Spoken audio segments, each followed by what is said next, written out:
right, everybody, we're going to go ahead and get started here in just a minute. I want to thank you guys for taking the time to join. For those of you that are going to be getting this video, you're in for a treat. This is going to be a super fun class. Well, as people continue to trickle in, we'll let them in the room, but let's just get the class going. So I'm going to go ahead and just kind of transition my screen here so you can see what's going on. Have you ever made Ethiopian food before? No, but I have had it, and we really like it. That's why we were so excited. Awesome. Yeah, so it's funny, in my career as a chef, I never really put Ethiopian food on the menu. It's, I'm Ethiopian, and it's something that, I cook at home, but I've never, my background is fine dining. I never really intertwined that into my restaurant world. And Yeah. about 2 years ago, I had a customer show up, and she's like, I want to do a private class with you, and I want to do Ethiopian food. And I'm like, I'm like, how do you know I do Ethiopian food? She was like, I looked you up. I was like, what? I've never said that in an interview or anything like that. And she was like, I did my research. I want to do an Ethiopian class with you. And that was the first Ethiopian class that I ever did here in the kitchen. And from there, it kind of just took off. I was like, well, I'm just kind of do a couple classes, see what happened. And people love it because obviously there's no Ethiopian restaurants in our community. So, Yeah, there's definitely a gap here. yeah. We try to go. We've gone when we go up to DC just because there's good Ethiopian up there. Yes. And So also, many great restaurants. almost like approaches fine dining too. There are a couple of spots. Yes. Yes. Yes. It's awesome. That's great. All right, so the first thing that we're going to do, we're going to start, we're actually going to start not at the cutting board, but at the stove. We're going to go ahead and toast our spices. Because the spices, once you get those things toasted, they're really going to add a tremendous amount of value to your dish. So we're going to actually toast two different sets of spices. So for our bean dish, we're going to toast our cumin and our turmeric. And for that, you're going to need 1 tablespoon of cumin, and you're going to need 1 teaspoon of cumin and 1/2 teaspoon of turmeric. Okay. All right. And then you're also going to need, for our sauce, you're going to need to toast your spices also. So for that, we're going to have, again, 1 teaspoon of cumin, 1/2 teaspoon of coriander, and 1/2 teaspoon of turmeric. And while you're grabbing those spices, I'm going to just transition over here in the back. I see those bags. I know that Spice Diva. Yep. Dan Kennedy's. I love their Aleppo pepper. Yeah, I at some point during the call, I'll tell a story about Spice Diva and how me and her connected. It's so funny. That's awesome. She's such a character. She is Diva is the name. That's great. So I'm gonna just switch my pans over while you're doing that. So while you're getting your spices together, I'll tell you a little bit about the dish. So the dish pronunciation is Bakela Alicha. And in Ethiopian, a lot of people don't know this, but it's the majority of the country is Orthodox Christianity. And so there is a huge part of the year, well, most of the year, where you're either going through Passover or Lent. And typically during that period, you don't eat any meats or meat product. So what you'll find is in Ethiopian culture and cuisine, there is a large part of it that's vegetarian. And this is actually a derivative dish that is originally, like, this dish is done with lamb.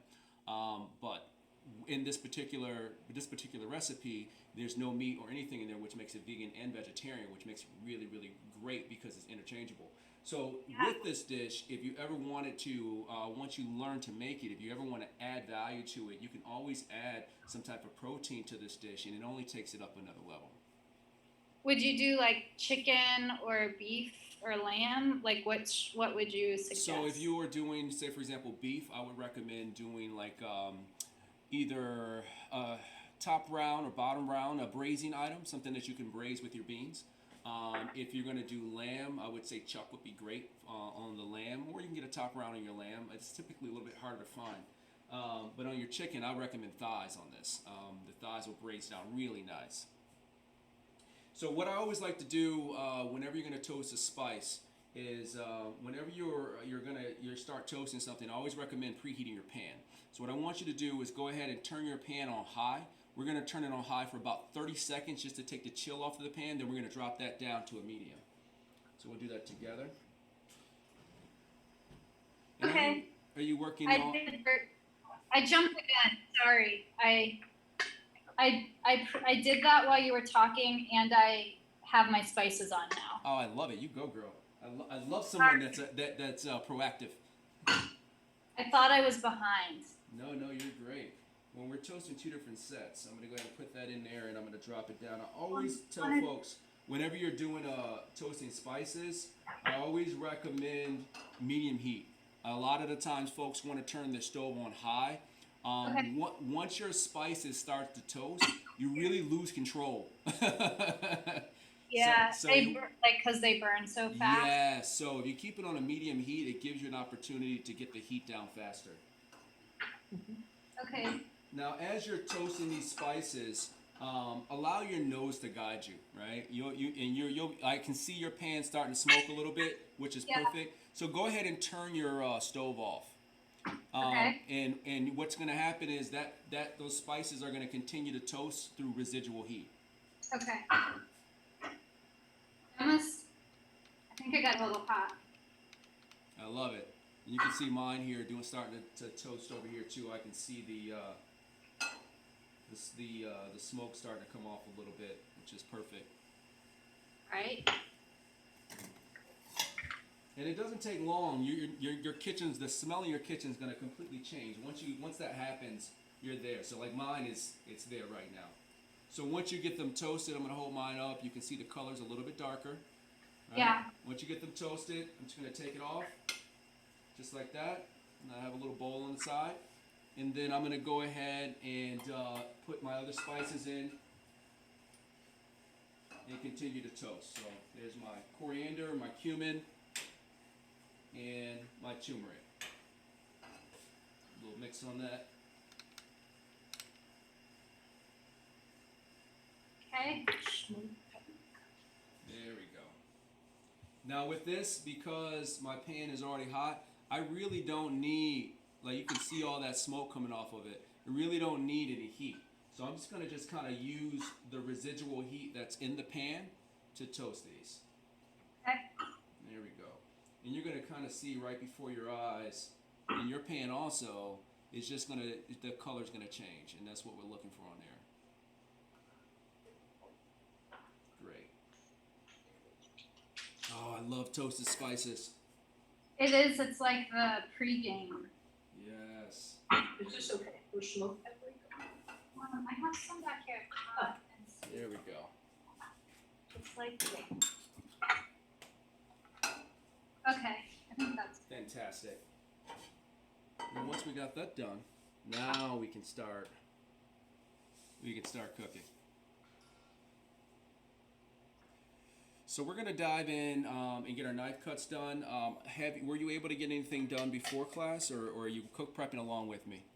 the only thing that I did was I pre-cooked some of the. I had only had white beans in dry. Mm-hmm. That's so, what I have here. Yes. But mine kind of gotten a little overcooked. But I ended up doing them with onion, garlic, and some whole cumin seed just to do that. Okay. So next time, what I would recommend is just like soaking your beans and then cooking it all together, because the flavor is that you're going to get from this dish is really going to come from the base, which I'm going to teach you how to make here. And all of that liquid, all the flavor goes into your liquid, and that liquid is soaked up into your beans. So when you cook your beans in whatever liquid, like if you cooked it in water and cumin, it's going to have that flavor. Luckily, the flavors that you chose to go with, those flavors will complement the flavors that we're going to put into the dish. So it's not going to take anything away.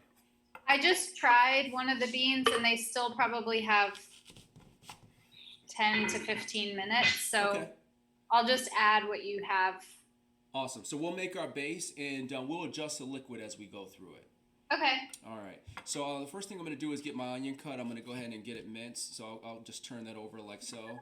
And whenever I'm doing a mince, what I always recommend is have a little imaginary line here, like above the top of your onion.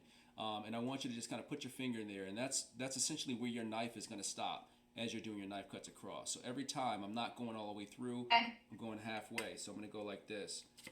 And again, turning my knife like this, just going in. And I'm going to just stop right there so you can see. And that imaginary line is where my finger is stopping. And I'm just going to follow the natural contour of my onion. Going around. And then once you get all the way around, we'll turn it sideways.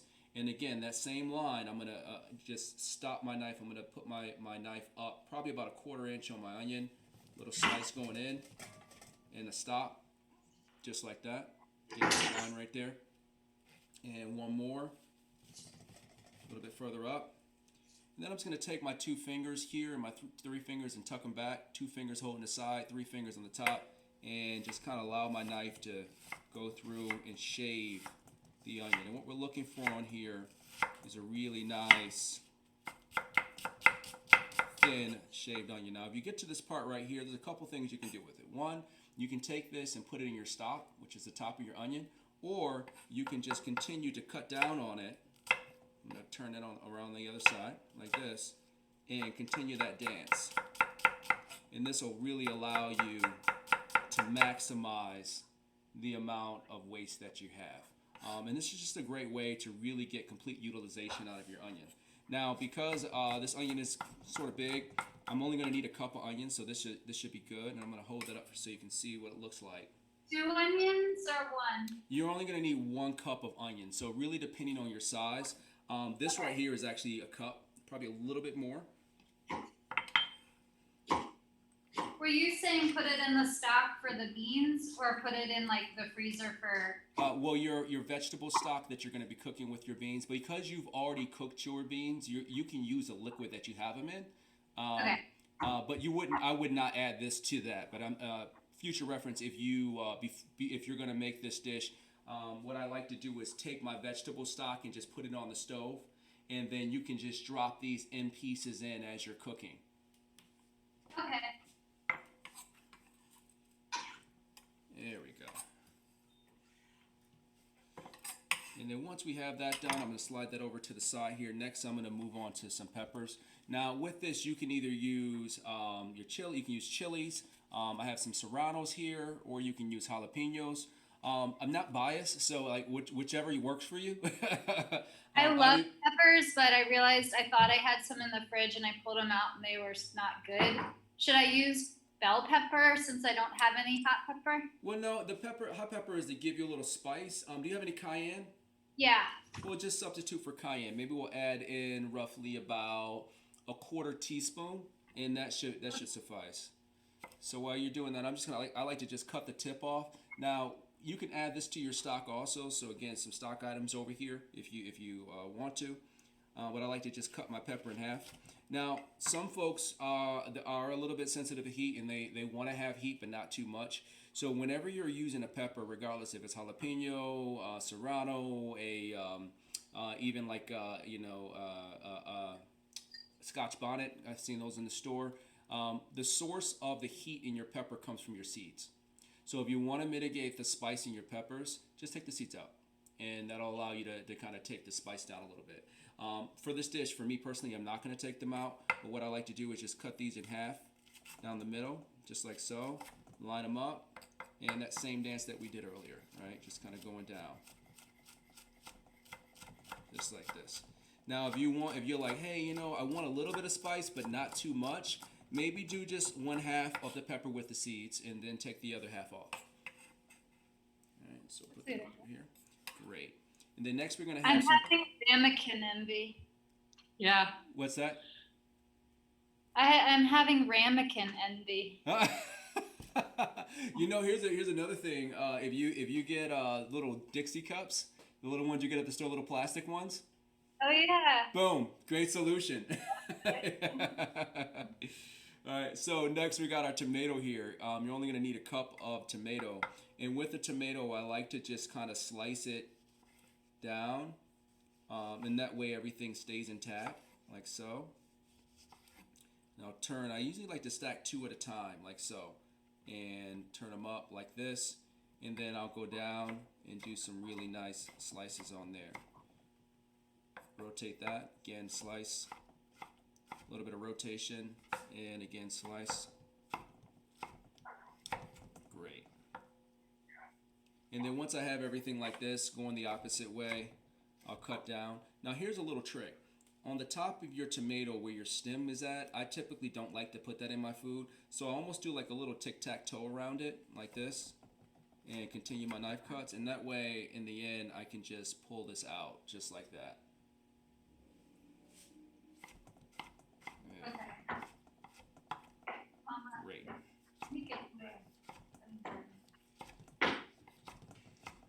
Beautiful. And once we have all of our tomatoes cut, we can just put them all together here. And the last 2 things that we're going to need to cut up is our garlic and our ginger. So on our garlic and our ginger, we're going to do a mince on both. You're only going to need about 2 cloves of garlic. Now, my clove of garlic here is super small, so I actually have another little small piece to complement it. But if you have a large piece of garlic like this, what I recommend is just cutting it in half. And then what we're going to do is take our knife and kind of just line our garlic on our cutting board like this. And I can see your knife also has like a heavy heel on it. So when you set your knife down, there's a little space between the handle and the blade. What I'm recommending is pulling that blade off of the cutting board so your handle, so your blade could be extremely flat. I actually set that backwards. Pull your handle off of the cutting board so your blade could be flat, and we're just going to smash, just like this.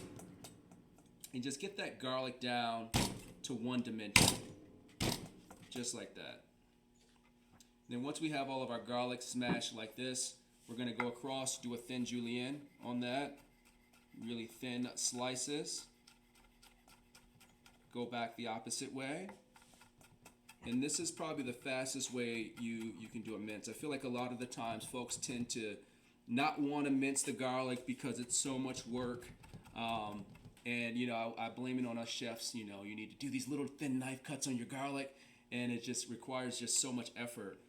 Doing it this way allows you to really kind of get through it faster, and it makes the process more enjoyable. So next I'm going to move on to my ginger. So with the ginger, what I like to do is slice it thin. So what I do is I just take my ginger like so and just slice it in thin planks. And I'll just hold up a couple pieces so you can see what that looks like. Right? Do you peel it? Yes. And I can actually show you a little trick here with the ginger. So if you need to peel your ginger, what you can do is take your ginger, set it on your cutting board, and get a spoon. And just take the back of your spoon, using the corner here, and I want you just to push down on the skin, just like this. And it's going to allow you to peel your ginger. Oh, I've seen that technique before. That's cool. Yeah, just like that. What? Yes, it will not only save you time, but if you're not confident with your knife, it'll save you fingers. Great technique to be able to pass off, especially if you have kids around and they want to help. Here, peel the ginger. That's a great idea. I've never done that. That works good. Good. So once I have this peeled, I'm going to just line it up like so. And same dance that we did earlier. Nice thin planks. I'm going to hold that up for you to see. Really nice thin strips. That's what we're going for. All right. And what I like to do is get all of my ginger cut the same way. Nice and thin like that. And then I'll turn it. How much? On the ginger, how much do you need? Yeah. You're only going to need about a half teaspoon of ginger, so not much.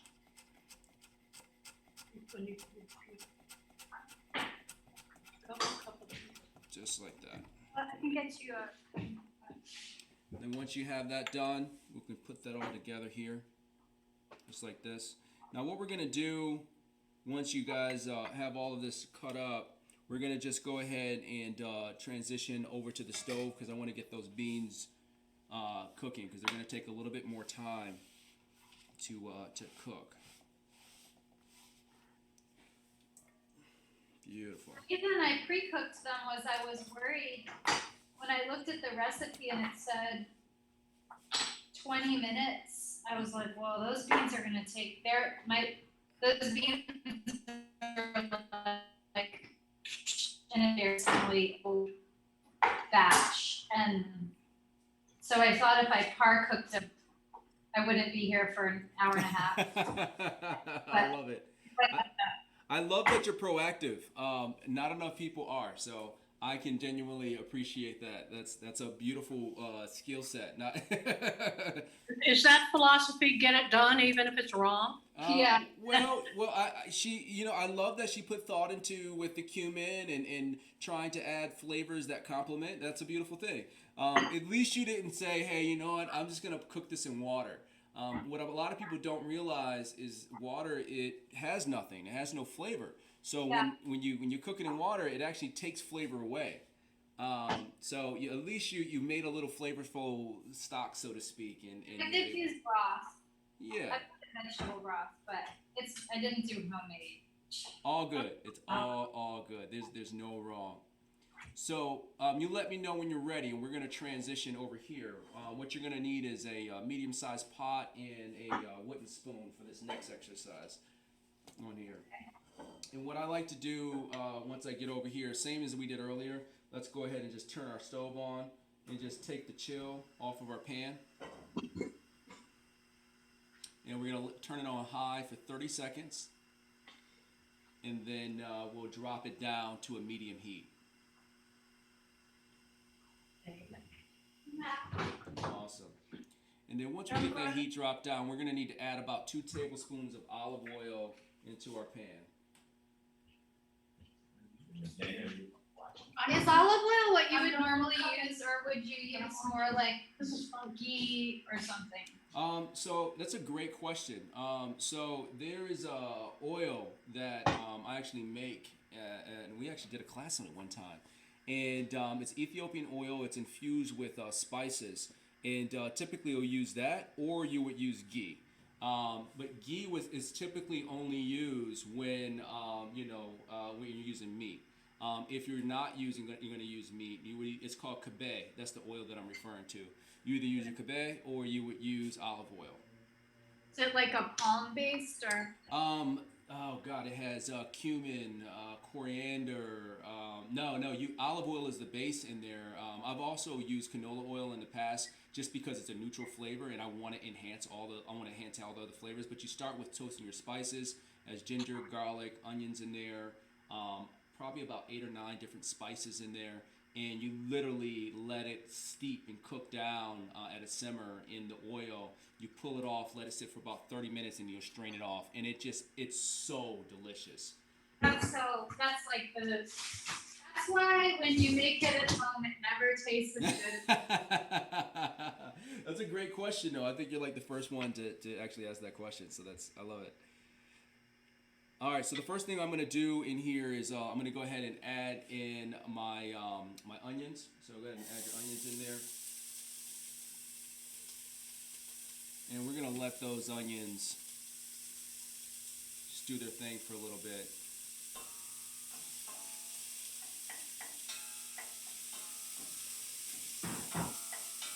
I don't need to be dominating. It takes a couple minutes just for your onions to cook out. I always and this is one of the things why I recommend for people to preheat their pan, because whenever you're introducing a cold product to a pan that's cold, it's only going to take longer for it to heat up. But if you preheat your pan every time you go to cook something, it's going to allow you to increase your cooking time. Decrease your cooking time. Okay. Let me ask you this, do you like to have most everything you cook with at room temperature to start? I do. I try to have everything out. I don't like to go directly from the refrigerator. That's a great question. I don't like to go directly from the refrigerator. Room temperature is favorable whenever you're going to cook something. Yeah. So with this, we're going to just let that continue to cook just for a little bit more. What we're looking for on this is a slight caramelization on our onions.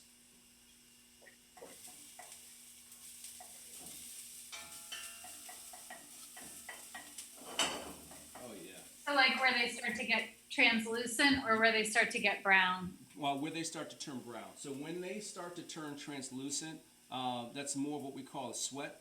And that's where the onions just, they're releasing their natural juices, so they're kind of just sweating. As they continue to sweat out, and the natural sugars in the onion start to cook, that's when it starts to turn brown. That's where the caramelization process is happening. I always get real impatient with caramelizing onions. It takes for flipping ever. It does. So it's funny. I said this on the call last week. We were talking about onions because we did a class last year where we did French onion soup, and it took about 25, 30 minutes to caramelize the onions. And I was sharing a story about I used to do culinary competitions, and we did an onion jam one time for this competition, and it took me about 45 minutes to an hour to properly sweat out and caramelize the onions to caramelize them down. That's when you need a nice bottle of wine to keep you company. Yeah, it was. We caramelized the onions, and then we did 7 reductions of red wine on top of them. So I'm gonna hold mine up so you can see what's happening in my pan. We'll just shake that a little bit and take a look at that color, right? Starting to brown really nice, right? And you want to try to get your onions as even as possible as you're browning them. And what I always recommend with folks, like whenever you do your knife cuts, you can always tell if you took your time to do your knife cuts uniform, because the folks that did not, you always have little burnt spots in your pan, and you want to try to avoid that. So once you've gotten your onions down to the point right here where they're starting to turn brown like that, right? Go ahead and add in your spice. So you're gonna add in your cumin and your yours looks. Let me hold it up a little higher. I need more time. Yeah, you need some more time. I'm gonna drop my heat down so you can get a little bit more time on that. And everybody's stove cooks differently too, so don't worry about it. Little smaller pot and ended up with a little more onion than you. Right. So and that's another thing. Rule of thumbs, right? Like the more surface space you have, the faster it's gonna cook. The less surface space you have, the slower it's gonna cook. Yeah. Are you the kind of cook that, like, if you have to improvise something along the way, you're okay with that, or do you get kind of freaked out? No. I mean, that's a part of being a chef. You have to improvise. Yeah, there's always something that happens. There's always something that goes wrong, So you have to be open and to change. Right. That's life. That is life. Yes, ma'am.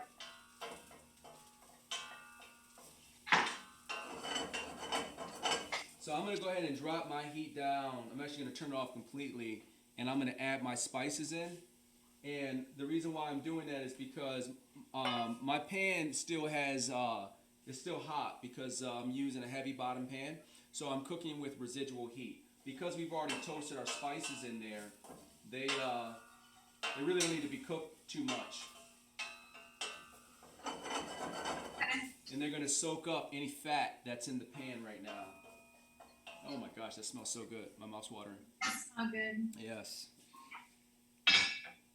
And you let me know when you get to the stage where your onions have. I got like 2 minutes. Okay. Go ahead and switch. I rather you take your time and do it than versus turning it up, and then you're like, oh no. I think it's coming. Just. So will you have people over tonight to eat all the food you're cooking? Will I have people over? I do not have people over. Every once in a while, I'll have past students stop by because they know I'll have a class, and they'll be like, "Hey, chef, just stopping by." And I'm like, "I know why you're stopping by here." We'll find out if it turned out okay. Yes. We do. I have a lot of. I'm gonna just kind of transition over while you're finishing up your onions. We have a lot of folks that'll like tune in, and they don't cook. They'll just like drink wine, and they just want to watch us cook. And we did one class. It was an Ethiopian class. Oh, it was Dorowat, and The lady was like, "Chef, can I come down and pick up that dish?" Yeah. And I was like, "Yeah, you can come down." She came down, like she. Whoa, really? Yeah. I didn't think she was serious. She was so serious. She came You down. would do great on like, I want to do like a side by side comparison of mine versus yours. Okay, Yeah. let's go back. I was just thinking like this would be great for the public, like the local public access channel. You know what's funny? I do. So this is probably way too much information, but I do videos for Centera. For the community. Cool. Yeah, I do community videos. So it's education entertainment. So we'll do like these educational classes for the community. Who's involved with that? Centera's involved. Bread and That Roses. was Jackie Martin. Jack Martin. Need a little more time. Yeah, but they're darker than a little bit more time on that.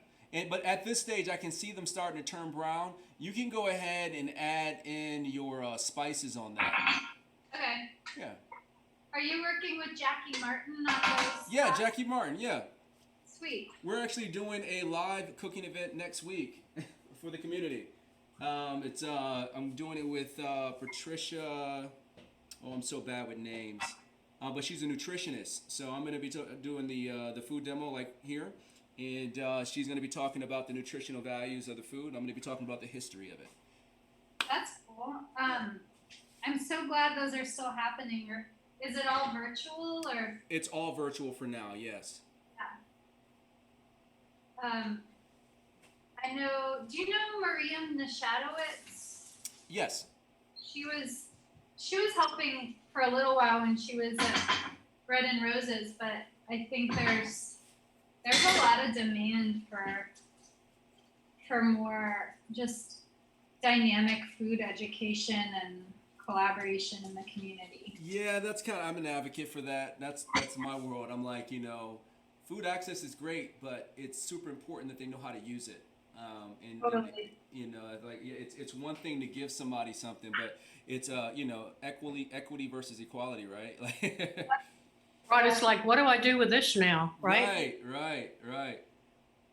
So I'm gonna go ahead and turn my stove back on so I can catch up to you. Okay. All right. And All right, my spices are in here, and I'm turning the heat down a little. Awesome. So I'm gonna go ahead now and add in my tomato, and I'm gonna add in my my chilies, right? The tomatoes going in, chilies going in, and then your harissa spice. You can go ahead and add that in. You're only gonna need about a teaspoon of harissa. Give that a nice little mix there. Maybe I'll use, I think it's, Now, because you're not using the chilies, if you have cayenne, I would recommend about a 1/4 teaspoon of cayenne if you're looking for a little spice. A rule of thumb, you can always add, but you can never take away. okay. And then you said a teaspoon of harissa? Yes. And what's this for cooking? That's for the other one. That's not much harissa at all. No, it's not.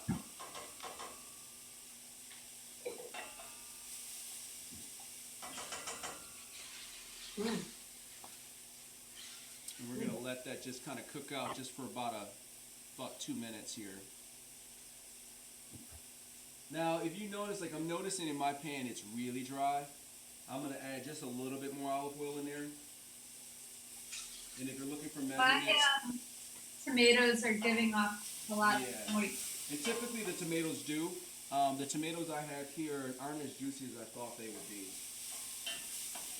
I do see where it looks like some of my spices are kind of like darkening and sticking on the pan. Yes, and that's a good thing. You want that to happen. So that stuff sticking at the bottom of your pan is called fond. And in French cooking, that's considered one of the most important aspects of the dish because that's concentrated flavor. So try your best not to burn that because that's going to add a tremendous amount of value to your flavor profile. I'm gonna try. These particular burners. Awesome. So that's great right there. So I'm going to go ahead and add in my flour now. All right. You're going to need a tablespoon of flour.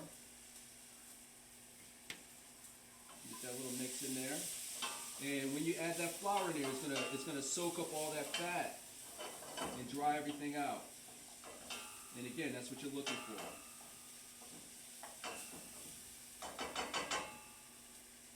Great. So while that flour is it's doing its thing, it's only going to take a couple minutes for that. I'm going to transition over here really quick to just show you.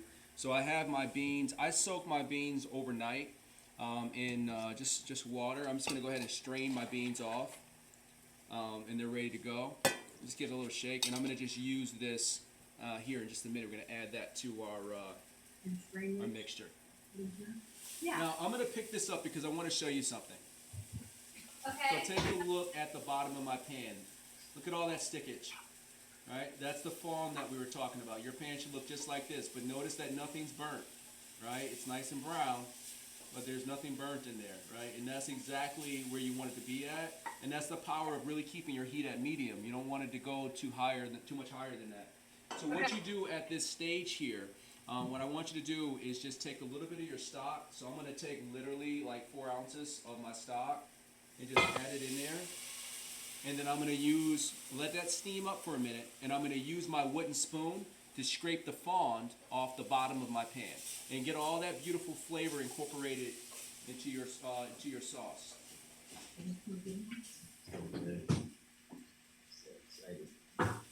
And you can just let it steam for just a minute before you start to mix everything in. Okay. Beautiful.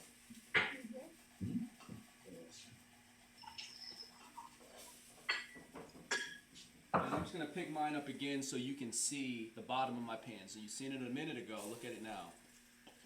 So I have all of that beautiful flavor mixed in to our tomato mixture. And then once you have it at this stage here where there's nothing sticking on the bottom of your pan anymore, we can go ahead and add in our beans. Okay. All right, my beans are going in. A little mix on that. Excuse me. And I'm going to go ahead and adjust my seasoning with a little bit of salt. So whenever you hear me refer to a pinch of salt, it's always 3 fingers. So I'm going to go ahead and add in 2 pinches of salt. How many beans? One cup of beans. So for you, because you've already pre-cooked them, Yeah. I would recommend about 1.5 cups because they do expand. All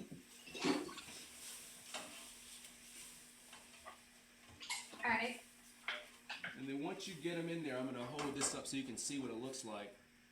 It's going to look like that. And then you were saying your pinch of salt is. I added, so 3 fingers whenever you hear me refer to a pinch. So I've added 2 pinches of salt into the beans.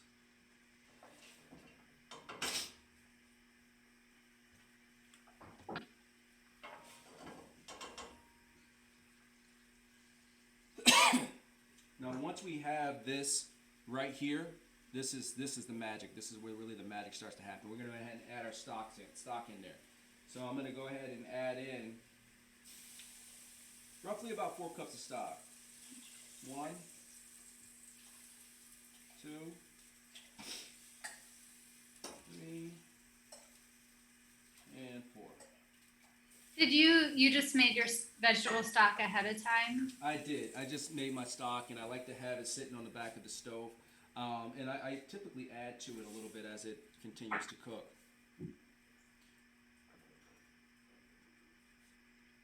Now, once we have everything in there like this, we can go ahead and add in those bay leaves.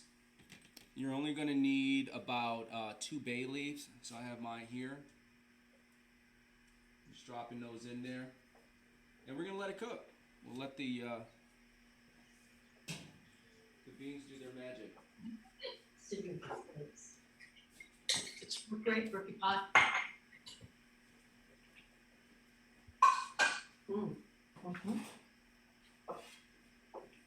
Now once you get everything mixed together, before we go back to our cutting board, what I would like you to do is just get a little spoon and taste your liquid. Because that's going to give you an indicator of what direction you're headed in. Okay. Oh man, that's good. Well, I already put You're gonna get a little bit of heat. You should taste those onions, a little bit of sweetness from your onions. You get all that spice that you put in there. And you should taste the presence of salt, but it should not be salted. Was the ginger supposed to go in? Your ginger and your garlic went in when we were in the very beginning. We were mixing our onions. Okay. Forgot that one. Don't Put it in forget the she now. asked that question. We're good. Never mind. Better late than never. All right. Mine's a little different just because I put my beans are cooked. But All good. And then I'm just gonna transition over here so I can get this over here changed up. this is good. Yes. So now, as that continues to cook, your house is just gonna light up. Heidi, bring it. Yes. It's seriously gonna light up. It's oh gosh, yes. So we're gonna keep going here. So I have another little bowl here, and these are the spices that I toasted earlier. And for the next phase, we're just gonna work directly into the bowl. So we're gonna go ahead and cut up some garlic and ginger, just like we did earlier. So I have my garlic and my ginger here. I'm working with a pretty big piece, so I'm gonna only use 2 versus the 3. And same dance that we did earlier. Just wanna, smash that garlic. How many cloves you doing now? So I have, you want to do about 3 cloves, but if you have 2 large cloves, that'll suffice. That's fine. You're really only looking for about 2 teaspoons of garlic. Mhm. And I'm just gonna cut that down. Question on the end result of the, The beans. yeah. So you're looking for them to be slightly soft. Does the end dish, does it feel like kind of stewy, or is it like beans Yes. that are held together, or is it sort of like it blends into more of a, do you know what I mean, No, thicker? absolutely. So the reason why you add that flour in there is because that flour is going to give you a nice amount of body. Okay. So as your beans continue to cook down, that looks really good. That looks awesome. So as your beans cook down, they're going to start to soften up and they're going to start to break down slightly. So what you're going to have is a mixture of soft beans and a mixture of texture beans. So it's going to give you a really nice texture, which is going to allow you to be able to put this with your beautiful sourdough bread and that beautiful sauce we're making right now. So you're looking for just a little bit of texture in there. It's not your traditional stew beans that you would eat in the wintertime. You're looking for something more that's a cross between almost like a saucy, like what example am I looking for? Hummus, like how your beans and hummus are a little bit softer, except you want more texture. You don't want it to be too smooth. Okay. Yes. So some creamy, some chunky. Yes. Now another thing with this dish, and I usually mention it later on the call, but another thing with this dish is, as your beans sit, they will continue to soak up liquid. So you might need to adjust your liquid in this tomorrow, for example, if you're going to have this dish again. Okay. All right. So I have my garlic in there. I'm going to move on to my ginger. You're only going to need about a teaspoon of ginger here. So I'm going to slice that pretty thin. Like that. Great. Let me turn that over. And that thing is, it smells so good. The more that it cooks down and reduces, the more intense your flavors will, your smells will become in the kitchen. I love that you have chef and sous chef. Matt's like, no comment. That's awesome. We do a lot of calls where we'll have couples cooking, and what I always find is one person kind of backs off the screen for wine. So it's kind of cool to see 2 people actually working together in tandem. All right, so I have my ginger and my garlic in there. I'm gonna keep the party going. I have some cilantro here. and some parsley. And a little trick with my herbs, what I like to do is bring them all together with my hand. So I just kind of roll them. Just kind of roll them down like this. And it allows you to keep them all together. So I'm literally holding this with 2 fingers. And then I'll just take my knife, once I have them all together like this, and just do a really thin shave. You know, and you would call this a chiffonade, right? Really thin shave on your herbs. And then once you get that shave done this way, I'm going to bring it down a little bit. I'm going to turn my knife the opposite way and go back down on there. And the reason why I do it like that, you ever notice that when you cut your herbs, sometimes when people cut herbs at home, you get done and your cutting board is staying green? And it's and that's typically because instead of you slicing your herbs, what you're doing is you're smashing them. So you're literally just smashing the chlorophyll into your cutting board. By doing it this way, it allows you to not only maintain the integrity of your herbs, but it will save you a ton of scrubbing your wooden cutting board at the end. Is it also like a function of your knife being a little dull, or? It could be multiple things. One, it could be your knife is dull. I always recommend having a steel. And I think a misconception with knives is that your knife is always dull. And what happens a lot of the time is your blade will curve, right? You'll get a bevel in your blade. And essentially what your steel does when you run it across there, it adjusts your blade back to being straight. Now, after a period of time, you can get your blade will get dull, but most of the time it just needs a little steel to realign. Okay. Well, when you're cutting, you don't necessarily want to just go straight down with your blade, right? You want to do that little rolling motion? You want to slice. You want to slice. Now, you do, this knife right here is a hybrid, right? It's a half chef knife, half cleaver. So I can chop with this if I need to. But really, you want to use that blade, right? That's why you have a long blade. You want to use that blade to slice whatever you're cutting through to really, so you're not smashing it down. And that's better for the product and is also better for your blade. And I'll give you guys just a second over there. I'm gonna go ahead and grab. So this also has a chili in there. Now, Brooke, you might need to use some more cayenne if you want in this one, but what I would recommend is waiting to the end. Okay. Because you might be happy with the level of spice in there. So I'm going to continue to just go down and just slice. Now for this, you're going to need 1 jalapeno or 1 serrano pepper. And I'm going to do a little bit more.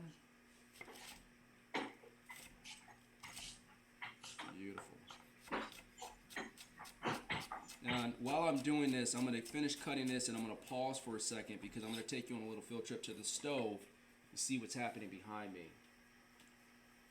So let's take a look at those beans. So those are cooking really high. I'm going to actually adjust my heat down a little bit because what I want is I'm looking for a simmer on my beans. Is that a simmer? Yes. That looks like yes. You want to maybe give yours a little bit more heat. Just turn it up just a touch. But you want to get a really nice simmer on there. And essentially, the big difference between the two, and I'm going to come back over here. The big difference between a boil and a simmer. So a simmer is like this. A simmer is very controlled. You know exactly what's going to happen. 15 minutes of a simmer of a liquid will be 15 minutes. You know, all right, 15 minutes, I'm going to come down a third or a quarter, right? With a boil, it's like this. It's very unpredictable. So with a boil, you know, a 15-minute boil can burn something. It can completely evaporate all your liquid. It's unpredictable. You don't know what your end result is going to be with a boil. So whenever you see in a recipe, if it says simmer, I would always recommend just, you know, making sure that you get that heat right to where it needs to be, especially if you're cooking something like this with beans or if you're making a rice dish. That's very important. Okay. That's good to know. I always, like, especially, I've been working on, like, really dialing in beans cooking and doing more beans because they're affordable and high protein, and this guy has like a hollow bag. Thanks for your help. I'm enjoying listening to you. Yeah. No, this is great, man. This is I never get a chance before COVID. I didn't get a chance to do this, so I'm so excited when I get to do the classes because I literally cook like I cook at home. Yeah. Definitely doubt in your camera game. Your 3-view camera situation is amazing. Thanks, man. I appreciate that. Are you The like evolution. The evolution. Plus, you're just really great to listen to. Oh, I appreciate that. You guys are crushing it back there. I'm looking at the knife skills. Like, there's a lot of confidence in that kitchen. Oh yeah, we're awesome here. Ouch! I just cut myself. Oh no. Oh, I'm just kidding. Oh, see, that's not right. I'm gonna go ahead and add in my smoked paprika over here right now with my jalapenos, my herbs, my ginger, and my garlic. And then there's actually no tomato here. I'm gonna add my red Do you do wine. hot or sweet paprika? I'm using smoked paprika. But I have You have hot, you said? kinds. I have hot and sweet. I would use the hot because you don't have the jalapeno or the serrano. Good call. So that way you don't need to substitute out for your cayenne. Bring a spoon over, some olive oil and some salt. So the next thing that I'm going to add in here is a little bit of lemon. So we're going to need some juice and some zest in here. So let me go ahead and grab my zester. So whenever you're zesting a lemon, don't drop it into the mix. Now, whenever you're zesting a lemon, I always recommend that you pay attention to this. So when you're going down and you're zesting, what I like to do is get a good grip on the top and the bottom of your lemon and just rotate up, just like that. And then rotate don't go up and down. Rotate up and then rotate in, right? So you're rotating up and then you're rotating in, right? Okay. And I'm going to show you my lemon because I want to show you, this is very important. So notice that my lemon is still yellow, right? You never want to zest down to the white part. The white part is called the pith. That part is bitter, and it could completely mess up a dish. All right. So whenever you're zesting, regardless if it's lemon, lime, orange, and you're using the zest, just make sure that you stop at the part where it's still a little bit of the same color as your zest. And just continuing to go around here. Don't you love that word, pith? Yeah. I like your mom. That's awesome. Yes. I'm sorry, bro. That's awesome. Suddenly I turned into 14 again. Oh God, yes. Mother, really? Do you have to open your mouth? So I'm gonna keep it going. Over here, I'm gonna show you another trick with your lemon to get the juice out. I think it's the analogy that I hate when people are like, in life you need to squeeze all the juice out of the lemon, right? But you ever notice you never get all the juice out of the lemon? You're trying. It makes me so insane. But I'm going to show you a trick to get all the juice out of the lemon. So that analogy will be true for life. I hate my lemon juicer and I don't know it. All right. So here's the trick. So in your lemon, and you can do this in limes, lemons, oranges, any type of citrus. So you see that little white line going down the middle? That's essentially like the gatekeeper to the juice, right? So when you quarter this, that still is intact on each quarter. So you still can't get all the juice out.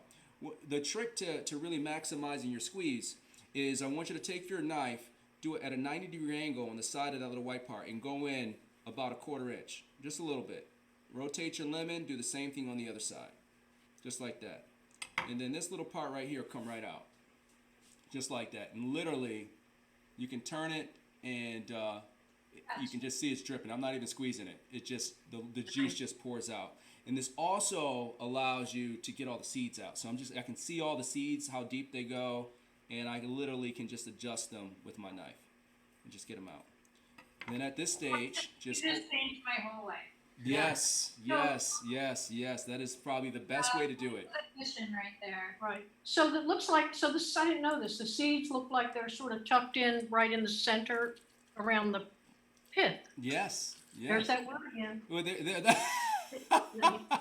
Well, I don't know if that's called the pith. I don't know. Honestly, I'm not sure what that thing in the middle was called. You just got correct. I just got We're corrected. just having fun saying the word. I know, that's hilarious.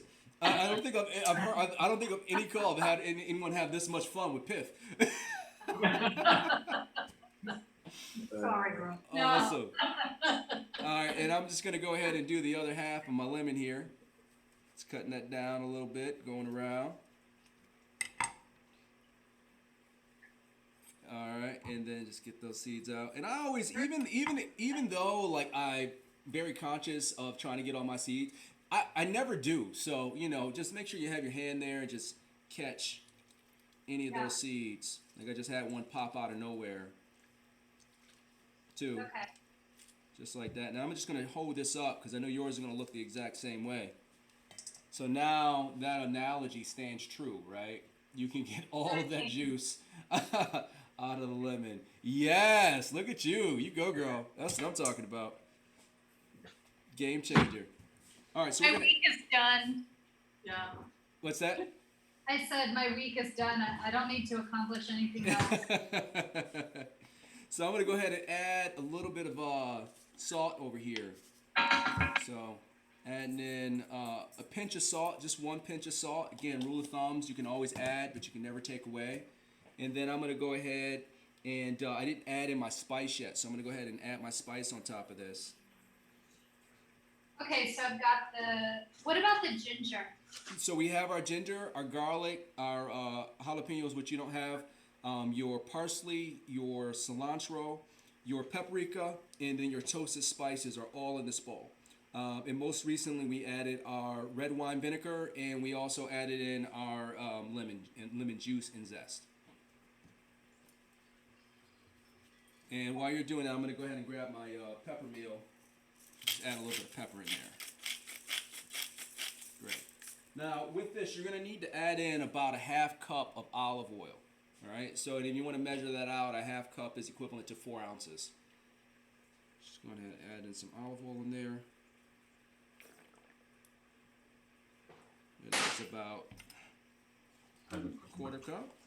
Mix it around a little bit. I'm so excited about this. This is so the Chermoula is actually a Moroccan recipe, and one thing that I like to do is really kind of like to build bridges within cuisines and culture. So when you look at the bean dish, it's a very traditional Ethiopian bean dish. Most of the time, you'll finish that dish with just some chopped tomatoes, a little bit of chopped onions. You'll just kind of mix that in, and you'll eat that with some bread. But by adding a sauce like this to it, not only does it add a tremendous amount of value to the dish, but it really kind of takes it to the next level. Just like when you add zest on fish or a dish at the end, it just kind of just takes it up a notch. That's what this sauce will do to this dish. And these two, like your own interpretation of next level for the beans. yes, it's all about how do I elevate, right? Like the dish is good. How do I make it great? Yeah, it's like it brightens. It gives you that acidity and brightness. Yes, yes. And I'm going to go ahead and just take a little bit of a spoon here, and let's see where I'm at. Yes, happy. I'm happy with my salt. I'm happy with the acid level in there. I love how the red wine, vinegar, and the lemon juice just like make a dish come alive. But those toasted spices. Blending this? The what? Are you gonna blend this, or is No, it? just mix it. Just mix it. I think I didn't mince the ginger. I only did the strips again. Oh no, you're the ginger and the garlic are both minced. Maybe I'll just Well, I mean, if you let the ginger sit in the sauce for long enough, it will slightly take on the flavor and give you a much deeper spice in the maybe sauce. I'll pulse it in the food processor. You could do that. And I always say this in all the classes, like at the end of the day, my goal for you all is to teach you the foundation of the recipe and for you to make it your own. So if pulsing it allows you to be able to accomplish what you're trying to accomplish with it, go for it. So while you're doing that, I'm going to go ahead and hop back over here to the stove for a second so we can see what's happening in my magical pot here.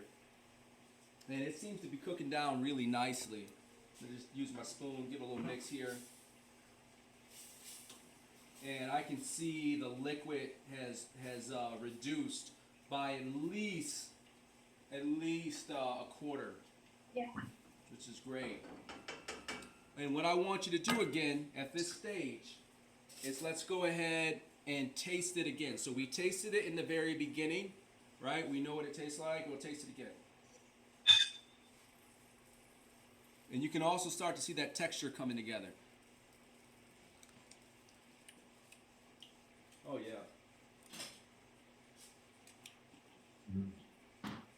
Great. I ended up cutting ours off because I felt like the beans were A little bit soft. a little more done than yours, but now I know for next time. That's okay. So let's keep the party The going though. flavor is on point. Yeah, so like and now you see what I was saying before when I was like that liquid is gonna soak into your beans. So the longer that your beans cook in that liquid, the more that flavor they take on. And if you let them sit in that liquid overnight, oh boy, next day, next level, right? It just keeps getting better and better. But what we're gonna do next is, so I have a loaf of sourdough here. Do you guys have a griddle plate there? Yeah. Awesome. So let's go ahead and turn our griddle on medium high. And we're just gonna take the chill off of it. And I'm gonna use, I have a bread knife here. I'm gonna be using an offset bread knife to do the slicing on this. And I like to slice my bread on a bias. So I'll turn my knife slightly like this. A little slice down. And then I personally like to cut it pretty thick. So you think like Texas toast style. Like an inch. Yeah, so I'm gonna hold this up so you can see on mine how thick I'm going for on that. An order slice. Beautiful, beautiful thick sliced bread. Oh yeah, I love sourdough. Yeah, man. Viva la gluten, as they say at Marie Beth. Yes.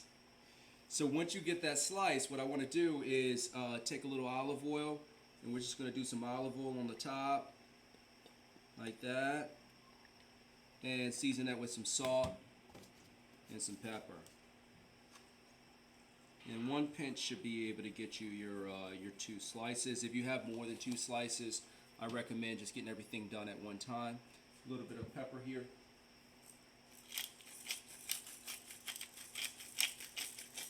Oh yeah. And while we're waiting on that, give you guys a second here. Did you make your sourdough? You know what's funny? I have some sourdough starter in the cooler here because I did not make it, but I have some in there because we did a sourdough class last month. Oh. Yeah, I taught folks how to make sourdough bread. Nice. No, I did not make the sourdough for this class. I did a private class yesterday, so I didn't have time. But yeah, no, I love baking bread. This is like secret. Not many people know that about me. They're like, oh, he's a chef. Yeah, but secretly I like to bake. Is your starter like one of those historical starters that you're like, this thing's 100 years old. It's been passed through generations. No, I actually started it. So whenever I make sourdough with my starter, I use potato to start it. Oh, wow. So you just got to be careful with the potato because obviously the potato has its natural starch, natural sugars, and potato vodka, right? So you get twice as much liquid with the potato in there. So I'll let that go for about 2 or 3 days. And then I'll pull my potato out. I'll let it go for a 4th day, and then I'll take it. I'll make my dough, and I'll let the dough sit out for. I usually let it sit out between 4 to 6 hours, and then I'll bake my bread. But it's funny because the interesting thing that a lot of people don't know is in Ethiopian cooking, the bread that we use is called injera. Yeah. The foundation of injera is sourdough starter. I just bought some teff today. Oh, hey, look at you. I'm gonna venture in. Are you gonna try to make injera? Yeah. Oh, I love it. That's so great. If you remind me after this call, I'll send you a recipe for it. Okay, that'd be good. great. Yeah, I'll send you a recipe for it. I make a lot of it. We actually did a class in here, Ethiopian class, and I taught folks how to make a quick injera, which you can make with soda water. You Oh. gotta adjust it because the sour flavor comes from vinegar and not naturally. But if you're like craving Ethiopian food and you're like, I need injera today, it's a great way to You do don't it. have to. You, Yeah, like you, it's like 48 hours. I was like, well, that's not happening. it takes 3 days. It takes 3 days to make a good injera. But what you do once you get, it's called isheru, is the starter which is the sourdough starter. It's translation, right? But the isheru, once you get that made, it's the sourdough starter. You can keep it in your refrigerator and just keep feeding it once a week. Just feed it a little bit more teff, a little bit more flour, and it'll be fine. It'll last you forever. Huh. Does it always have egg in it? Egg? There's no egg in injera. Oh, good. Oh, Yeah. No, it's just the teff. So teff is interesting because it's probably like the only grain that I know of that you can that naturally ferments. So with the teff, you literally just mix the teff in water and let it sit out, and it naturally ferments. You don't need to add anything else to it. You don't need to add sugar to it. You don't need to add starter or anything. Huh. I'm gonna run this food processor. All right. So I'm gonna go ahead and turn down my my grill plate a little bit because it's turning my kitchen into a sauna. So I'm gonna go ahead and put my bread on there and allow the bread to do its thing. Brooke, you want to put the bread on? Yeah, see if it's sizzling. Oh, I should have turned it over. So I want to hold this up because I want to show you my pan. So I have a tremendous amount of reduction here. All of my liquid is almost cooked out here. But I'm noticing that my beans still have a little bit of texture in there.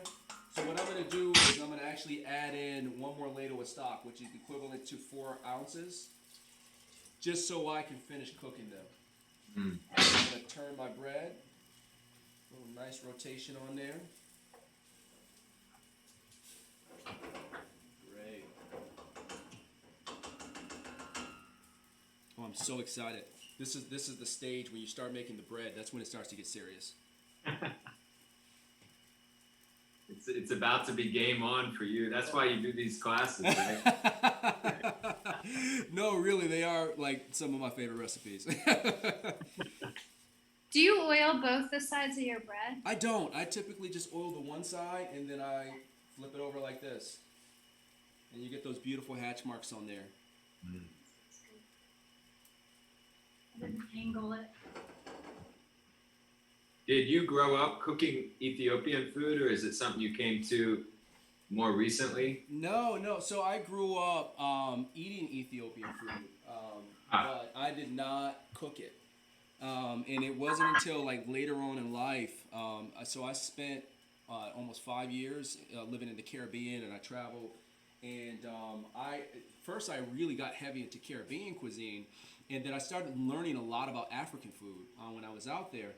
And I was like, I want to learn more about Ethiopian food. I'm Ethiopian. I grew up eating it, but I never really, no one ever taught me how to cook it. So really, I just started learning about it. Got a job working with some Ethiopian chefs, and really kind of just invested in like developing the skill set. And over the years, it's kind of just, one, I love the cuisine, but I've kind of made it my own at home. But it's kind of funny that the interesting thing about that story is that as a chef, in all the places that I've traveled, I've never put Ethiopian food on a menu before.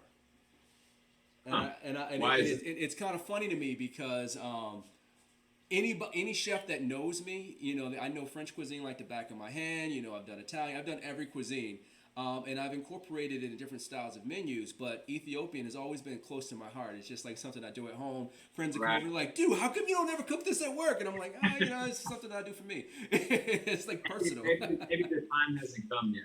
Yeah, it was like my separation between my professional and my personal. So makes- with yeah. these classes, it really gives you a window into like my personal world that not many professionals know. That's cool. Yeah. I love seeing where, like, I mean, I love French cooking and Italian and all of that, but I really like how there's been a democratization of different, like, sources of cooking of late and an elevation of those. Yes. I would say to piggyback off of that, when you look at traditional like French, Italian, in America, all of these cuisines have evolved. But when you look at traditional Indian, when you look at traditional Ethiopian, most West African cuisine, it hasn't really evolved in the United States, and that's because like the recipes and the way they cook, they hold dear. Like you don't know many people that cook Ethiopian. It's a reason behind it. Like, but it's interesting because I would say over like the last 5 years, a lot of books have come out with where people are doing fusion. And obviously, COVID kind of stopped things, but I truly believe that sooner than later, you're going to start to see fusion restaurants where you're going to have like a Spanish Ethiopian menu. You'll have like these different fusions.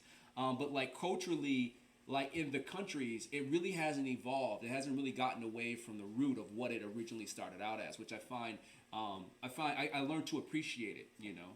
Yeah. That's cool. What West African, like specific countries in West Africa, or more general, or I don't know? West Africa is interesting because there's a million like little little countries over there, right? Yeah. And a lot, and there's subtleties that's different. If you're closer to the water, you're going to use different things. If you're more inland, you're going to use more spice. So there's like little subtleties that are different. But I would definitely say like the foundation of how they cook is pretty similar across the board. Interesting. Yeah. And then I love seeing like how you were just the kind of connective ingredients and overlap into Middle Eastern flavors, and that blending too is so interesting. I think it's super important, and that's like my nerdy side. Like a lot of people don't know that about me. Like chef, man, I didn't know you cook Indian. Well, I did a lot of research, before all of this, one of my things was I always wanted to understand culture. So I would move to different parts of the world so I can have a deeper understanding of the culture, which helped me understand the cuisine. So it's easy for me to write multiple menus and different cultures and different cuisines because I understand the culture in a different way. So to kind of bring it full circle, whenever I'm talking about food, I'm always in my mind thinking about a story or something that I've experienced. Like Indian food is a really good example. I worked at a resort, and we were going to do an Indian wedding. So the lady came in, and she had the 3 chefs, which I was one of them at the time, do a tasting for her. So we did a tasting, and she was like, I want you to do my daughter's wedding. So the mom came in, and she literally brought all of her handwritten recipes and taught me how to cook all of her food for the wedding. For the wedding. That's so cool. And before that, my knowledge of Indian cuisine was superficial as hell. Yeah. But it really kind of like gave me, grandma's secrets, right? Yeah. And it's like, to me, like, that's when you really learn about the food, when you really get to experience the culture. Yep. That's so cool. Yeah. I'm going to jump back over to the stove, and let's see what's happening with my beans. I feel like they're there. They are there. Let me see if I can I can kind of break them apart a little bit with my spoon. All right. So you were asking earlier about the texture, and I want to show you my texture over here. All right. And I'm just going to hold that up a little bit. Right. Notice that I don't have too much liquid in there. Right? They pretty much absorb most of the liquid, and I literally can just break them down with my spoon by pushing them, right? And that's what you want them, and that's what I was trying to explain earlier. You want them to be a mixture between, a whole bean, but the ones that are soft, they're gonna break apart a little bit. That's gonna help give your sauce body, right? That's gonna give you a lot of texture. So once we have it here, I'm gonna go ahead and turn it off.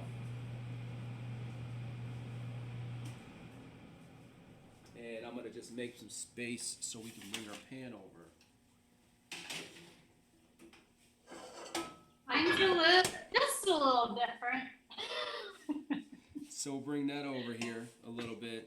I'm a big fan in No, always. how'd your bread turn out so good? Oh, so you want to get your? I think I did. You want? How hot did you get your griddle?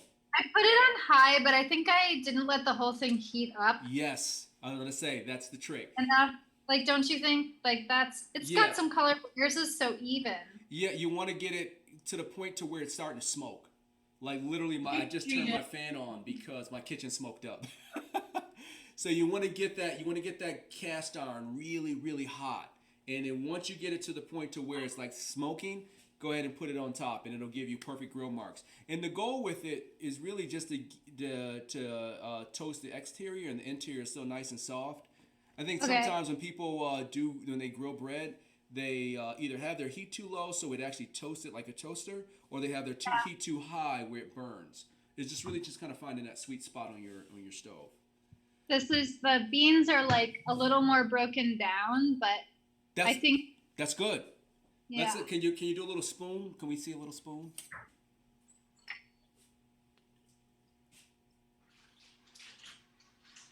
Yes. No, you're good. You're good. Yours are definitely a little bit more broken down than mine are over here. So what I want to encourage you to do though is take your bay leaves out, your 2 bay leaves that you put in there. The worst thing that you can do is serve someone a bay leaf. They're like trying to enjoy the dish and they're like, what is this? All right. And then once we get those out, what I like to do here, I'm going to slide this over here in the back, is get my beans. And I like to take my spoon, and you don't need to do this because yours is already broken down. I just give them a little smash, a little bit. I want some texture. All right. And take my beans going down on my plate right here in the middle. Just like that. Oh man, my mouth's watering. Woo. I know that was good. All right, and then I'm gonna go ahead and take my bread, a little bit of my sauce here. So I always like to mix the sauce a little bit because there is no binder in here, so it will separate. And get my sauce on my bread, just like that. Oh, yeah. And that's why I cut it thick, right? It's just soaking into the bread, man. Oh yeah. And then just like that on the side, just like that. And if you really wanna to get fancy, just a little bit of that oil, a little bit on top, a little bit around, like that. And there you go, man. For my vegetarian, vegan lovers out there, this is the dish. Now, this is when the connection gets sketchy and you go dark. We don't hear from you. What? I can't hear you. Yeah, exactly. We better call it a night. But no, I mean, like this is what we're going for on there, right? A nice piece of grilled toast on there, beautiful sauce, nice amount of beans. And when you eat this dish, what I like to do, I'm gonna take a little bit of that on this bread right here. What I like to do is a little bit of bean, a little bit of bread, like this, and like that.